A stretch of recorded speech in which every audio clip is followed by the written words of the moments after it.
Hello, I'm Alma Schneider. I'm a licensed clinical social worker and the proud mother of 4 children, one of whom has Prader-Willi syndrome. And I am Iris Miller. I'm a certified rehabilitation counselor and the proud mother of 2 children, one of whom has quadriplegic cerebral palsy and is nonverbal.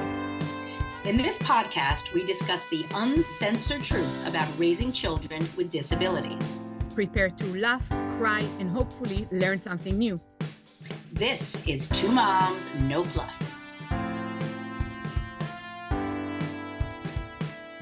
Hello, everybody, and welcome to another episode of Two Moms, No Fluff, the podcast in which we discuss the uncensored truth about raising kids with disabilities. And I am Iris Miller here with my lovely partner, Alma Schneider. Alma, hello, how are you? Oh, I'm good. How are you doing? Amazing. Good. Well, I'm very excited today. We have a wonderful guest.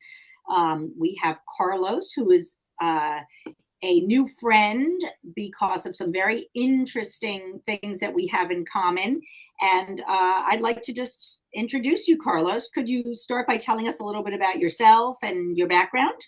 Sure. And thank you guys for having me. Always a pleasure to share and to help others. So I am a lifelong, pretty much New Jersey person. And I am the proud father of a young man who has high functioning autism and some other medical issues that relate to having Lyme and tick-borne illnesses.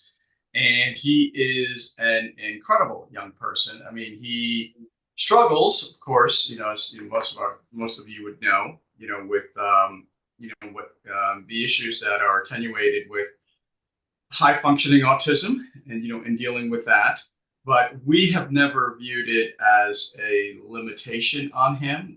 He accepts the challenges and deals with it. I think one of the best examples is when we asked him, Andres, if you believe in heaven and if there was a heaven, would you have autism? And in his own words, he said, I think I would, because then I wouldn't be me. So he says it better than I could have. But he is an amazing person. He is gifted musically.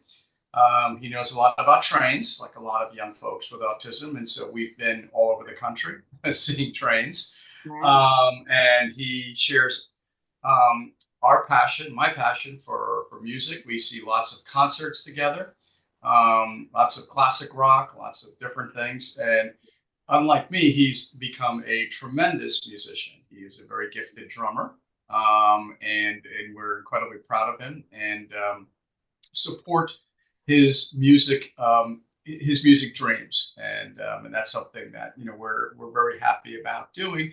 I'm an attorney, and so I have done that for goodness, and I've been practicing law for almost 40 years, and fortunately, I love what I do. I work with very supportive folks who enable me to take the time to support my family. Andres is an only child. He was one of twins. His brother didn't make it after 3 days, despite everybody trying their best. So we thought about adopting another child, but after time, we just decided that we would just devote our time and energy to Andres. And we have never had a regret. He has been a source of joy. Times look like any child. And I think, not just a child with autism, but a lot of children, you have struggles and issues, being a parent. Mm-hmm. And so we've had more than our fair share of those, but also, more than our fair share of joy and pride. Great. And I have heard him perform. He is an excellent musician, and he looks very cool on stage. He's got a great stage presence. Yeah, he's not shy. Not shy, which is no. Yeah. So he's he's starting to sing a little bit. He's got his raspy voice thing going, so it's a lot of fun, So he's terrific at that, and he's got a group of friends now. He met through he belongs to a dance group that he does. And through that, a lot of the person who runs it is an incredibly kind human being. And a lot of the folks in that group, they're sort of a family. And there's a lot of folks in that who have high functioning autism as well, various levels. But he's been with them, I guess, 4 or 5 years now. and they have formed their own group of friends. And it's been amazing for them. They are, they do things together. And it's been wonderful to see that develop as well. So he's not a very good dancer, so I'll tell him. We read David Grohl's book where he said, drummers are not good dancers, and we can attest to that.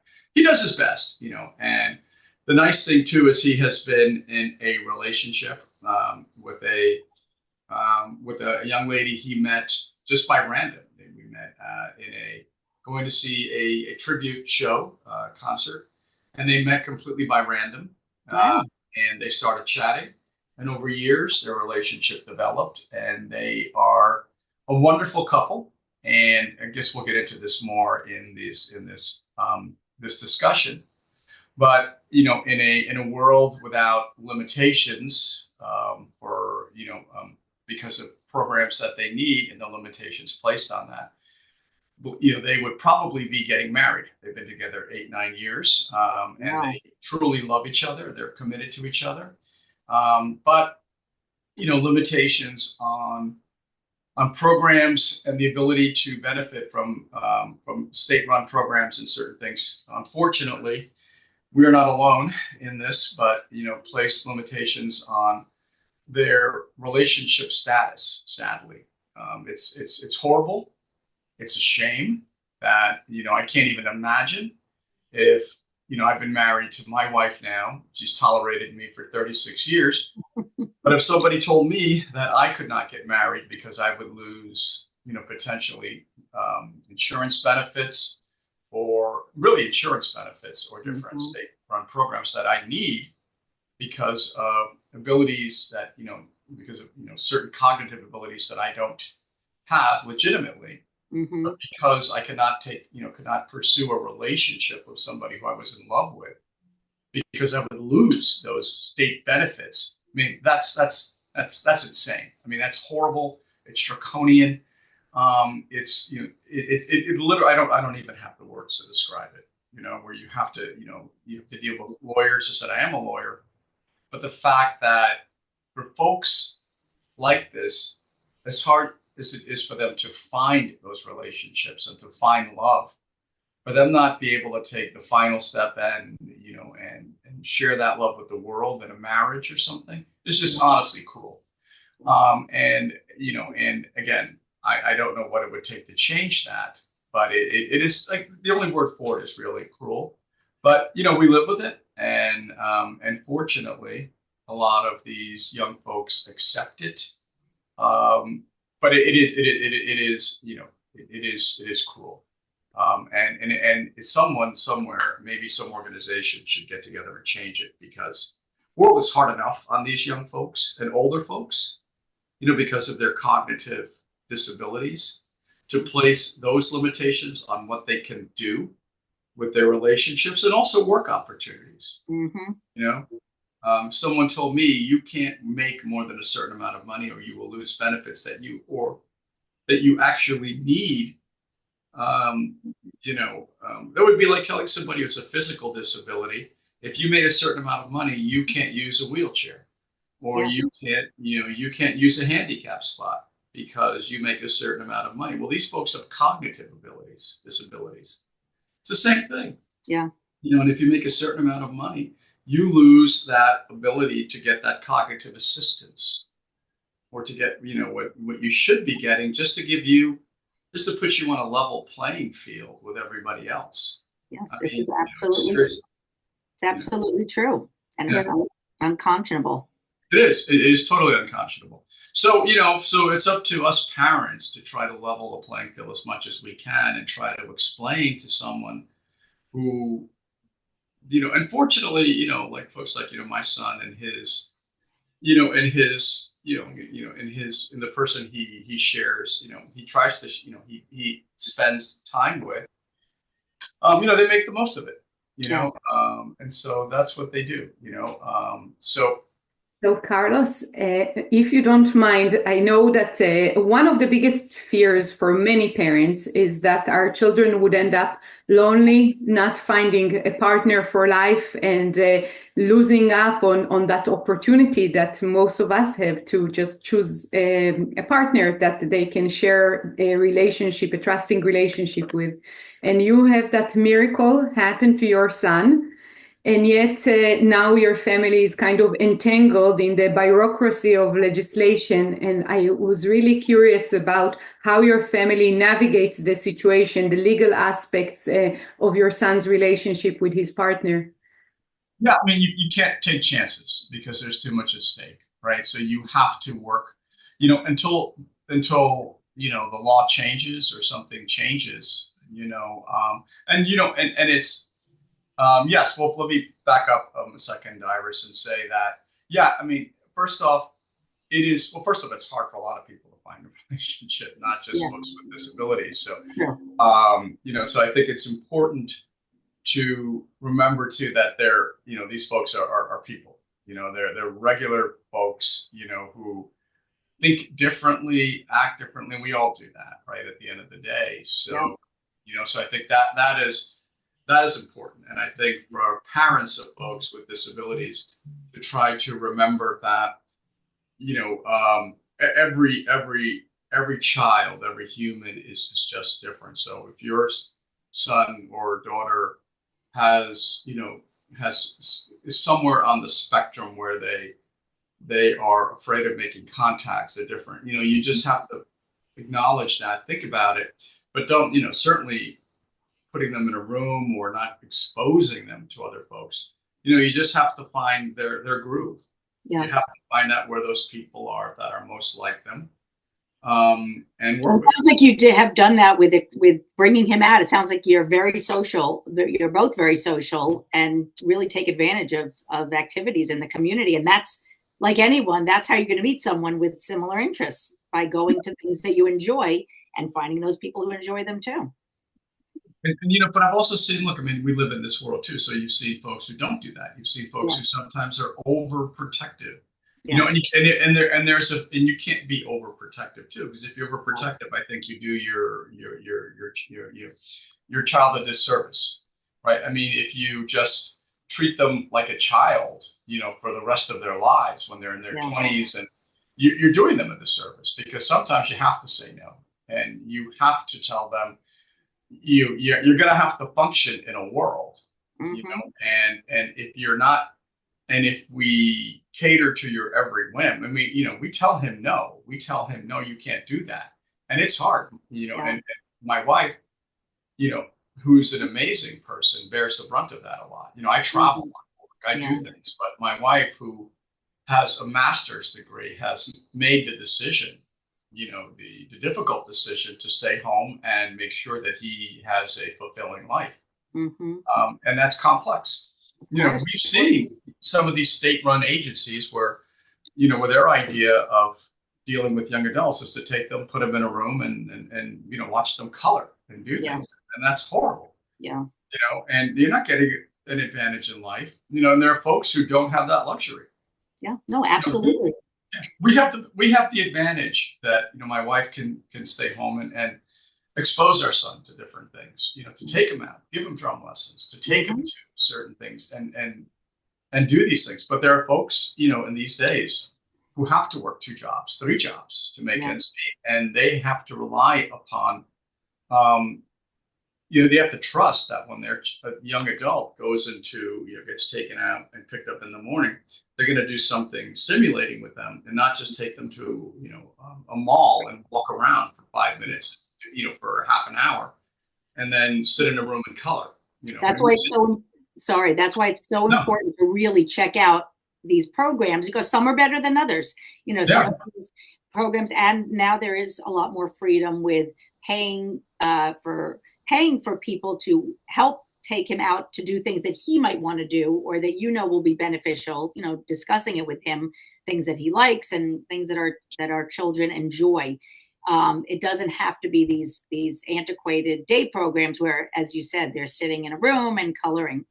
I have a question about I'm very intrigued by his relationship and how that, has come to be. And I'm wondering if there are any challenges that you've experienced with intimacy, with your son and his partner, with intimacy, and if you could talk a little bit about that. I think look, there are, and there are resources out there, that we've learned about, we did not know. And I think that there are therapists, who are available to help young adults with autism develop, to become more comfortable with intimacy. Because, not everybody's at the same level, everybody's different, and young folks can be taken advantage of. Yes. We are aware of circumstances where that has occurred. And we have drilled into our son, because that you have to be careful, you have to be respectful. And look, no means no, especially when young adults, as you get to be 25, 30. Like I said, our son is 31. There are consequences to inappropriate behavior once you turn 18, 19, 20. Yeah. And the world is not tolerant of that. So you have to be careful and you have to be mindful, and it can be uncomfortable, but you have to have those conversations. And there are therapists out there who work with young adults.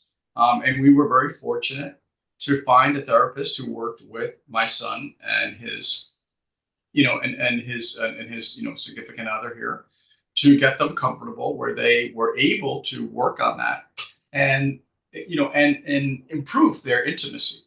And so, out of privacy and respect for their privacy, I won't go into that. But it was an incredible thing. And is this? I'm sorry. Is this a clinical therapist? Is this a sex therapist? Can you? It was a therapist who assists, with them developing intimacy and working through that, and allowing them to be more comfortable with each other. And when you're, I think when you're, they are both in their 30s, so it's appropriate, I think, for both to want to be more, to get more comfortable with each other, in an intimate way. I'll leave it at that. Out of respect for them. But this was a therapist that we found who was fantastic, who worked with them to develop their intimate relationship and take it to levels they were comfortable with. And that is very individual, because for some couples, intimacy means holding hands, and that's okay. Yeah. It can mean, actual sex. It can mean holding hands. It could be hugging. Exactly. It can mean sex. It can mean holding hands. And for different couples, it's going to mean different things. But the therapist, what this therapist was very good at is talking to each one, starting with the parents, which he did. He talked to, and then talking with them individually to start out with the comfort levels and then work together with them. And really was fantastic. I mean, these folks are out there. They exist. I can tell you it was fantastic, because you're absolutely right, Alma. You have to be able to. There are different levels, and look, and what's the one thing too is, if we look at this in the area of folks with with special needs, it's the same with regular kids too. Of course, right? I mean, of course. So you have to be out there right in this day and age. But with kids with special needs, because they are susceptible to predators, and that is something that you need to be mindful and make sure they get older, and be aware of that. And especially, look, if you're a parent of a young boy, you just have to be mindful. Yes. And make sure that they are aware that once they turn 22, 25, 26, they get older, they cannot find themselves in a situation where they get accused and something happens. You just have to be mindful of that, and not let them get into a situation where that can happen, because it can happen innocently. And as a parent, you have to be mindful of that, because if they end up in that situation, even if they are innocent, and don't do anything but get accused of something, it would be almost impossible to defend that, to explain it. Yes. So you just really have to be vigilant, You have to be. So I think that's something. Yeah, you really do. And it's it's because just you just have to. I mean, there's It's just one no of those ifs, hope ands, or for the buts. best, plan for the worst situations. Yeah, but you do. I mean, you just do, and we have, Yeah. and then and that also. I'm sorry, I might have frozen for a minute. Yeah, But I look, then to ask you something, Carlos. I think that this whole intimacy coach slash therapist that you were mentioning is almost like a golden recommendation that Yes. many other parents should really, really adopt, because it's something that really not only helps promote independence, but also gives a layer of protection to children with disabilities and children in general. But I was wondering if you don't mind maybe breaking down some other rules of engagement that you might recommend to other parents of children with disabilities when it comes to helping them build an independent life and build a relationship, because obviously your family found a path for success for your child. So we would like to learn from you. Yes. I think part of it, is you have to just first of you have to accept the fact that you know that they that the world is out there and people are going to look at them differently. You wish it wasn't going to be like that, but you just have to accept it. I mean, we live in New Jersey, and so you have to make sure they understand the community where they live, and that they understand it. Like, I'm not going to send my son into New York and say, hey, have at it. So no, I can't do it. There are folks who have 15, 16-year-old kids who take the subway. My son is not going to do that. But my son has learned how to Uber. One of the programs that we had for him was that there was an Uber person who taught him how to Uber when he was 19 or 20, and it gave him a good sense of independence. Now he Ubers, but we also have a tracking device on our phones. So when he Ubers, we know where he is and we know what's going on. But that's a great sense of independence, because now he has made the decision he can't drive. So for independence, that's something that we know, and he just is not comfortable with it. And that's the same, with his, I guess I'll call her, his partner. They don't drive, but they go to the movies. They can go on a date. They can go, and he has Apple Pay. So if he's ever in a situation, he can pay with his iPhone.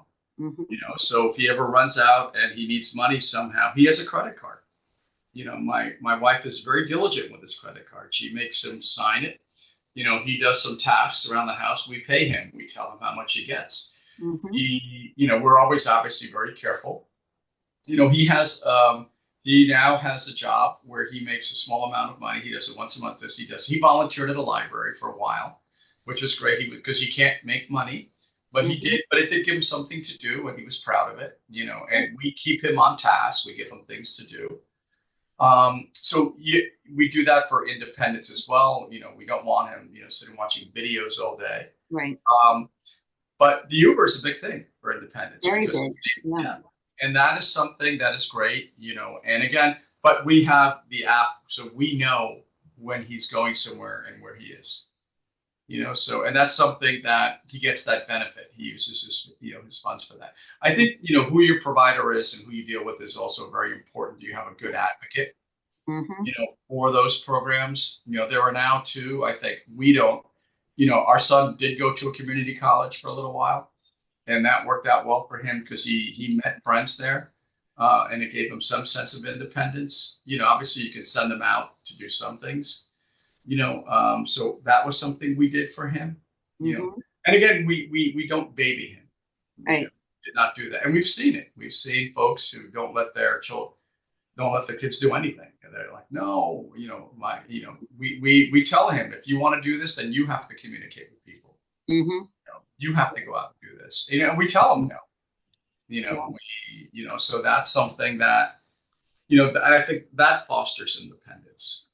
But look, it's also scary too, because as you get older, you start to wonder who's going to be there for them, when we pass on. It's important. So that is probably the scariest thought we have now. Who's going to be there, when we move on. And that's something that is always going to be there, and something that we worry about and try to position him, to have the most full life and as the world changes, circumstances change, the country changes, Yes. groups change. So all you could do is just trying to make him as independent as possible, trying to give him the skills. They can go out to dinner. They can go out to a restaurant and be on their own. Because when we went out, we would go and they would get their own table and they learned how to do it. Now they can do it. Yeah. So they're good that way. Yeah. And I know that his, if we could talk just for a minute about his band, because that is something that I think is really important for people to hear about, which is how I met you in the first place. If you could talk briefly about his journey.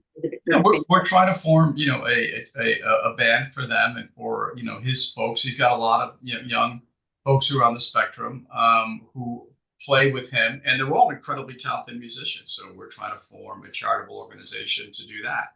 So folks can do that, so they can go out and show the world, that, young autistic, or folks on the spectrum can be just as talented musically as anybody, and they are, by the way. Oh, I know. I've seen them perform twice, and I got to tell you, really talented musicians. And I love that you're putting together a nonprofit to get them out there and to show the world what they're capable of. I wanted to just touch on one more thing. Sure.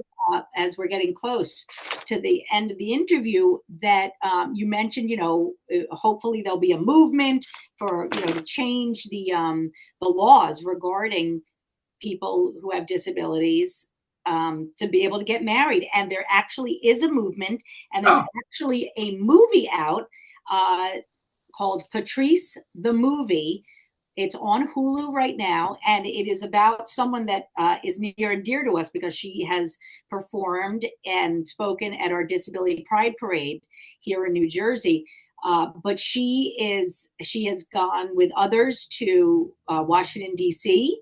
to lobby for this and protest the current laws. So everyone, please watch Patrice the Movie to see how some people are really taking their rage and their frustration and their sadness to Washington, D.C. to say this is not right. This needs to change. And hopefully one day we will have enough support in our government to change that crazy, archaic, draconian, as you said, law, so that people can have the option to get married if they so choose. And what is the harm in that? Seriously. None. There's no harm except putting people down and keeping them down. So it's only positives that would come from allowing people to be able to get married, just like everyone else. So is there anything else, Carlos, any other insights before we close that you would like to share with other parents of children with disabilities, something that's been helpful in your life and in Andres's life? No, I think, the main thing is this, it's hard. I mean, I'm not going to sit here and say it's not hard. There are a lot of challenges that come with it. I mean, and again, I am very, very, and one more very in there, fortunate to have a spouse who is, who has sacrificed a lot, to help our son have all the advantages and all things he has. But, again, I would not change a thing. I mean, other than his medical condition, and the fact that is something, but him, he's my favorite person in the world, and he's great. We have a lot of fun together. He's awesome. And so, and I think that, embracing that, but also, letting them get out there and be themselves, and giving them a chance, giving them a chance to thrive is the most important thing, because if you don't give them a chance to thrive, they won't. Yeah, and we're the people who need to do it, because we know them best and we know their strengths the best. So we need to really, build on that for, with their help to. And they'll surprise you. I mean, sometimes they will surprise you, and they will do things. Again, coming back to that quote that I started with, how would I not have autism? Because then I wouldn't be me. And he's right. He wouldn't be him. He wouldn't be the amazing, fun person that he is. So that's it. So Carlos, thank you very, very much for sharing your story, your son's story with us. It's been enlightening, to say the least, and I think lots of tips and ideas for other parents. I want to invite our listeners, if you have questions for Alma, myself, or for Carlos, you can email us at info@2momsnofluff or at info@1in6support.org, especially if you want to learn more on ways that you can get involved with advocacy and activism to change legislation and help our kids be equal members of society. Carlos, thank you very much again for your time. I would say one more thing too. I mean, reach out, because there are more folks out there who have, who have young adults and children in this circumstances than you know. And most folks are happy to help. Yeah. So if you're struggling or you feel, folks are not, you're not alone. And most folks are happy, genuine. I mean, yeah, that's what I'm happy to help, which I hate because it's overused. But I mean, but most folks really are, willing and happy to help someone, because it makes them feel better, and it, and it really does. So I would encourage you, if you're out there and you're thinking about it, reach out to folks, reach out to these two, fantastic people. But, reach out to folks, because folks will surprise you how kind they are and will help. Great. Thank you so much, Carlos. For more information, please go to www.twomomsnofluff.com. Thank you.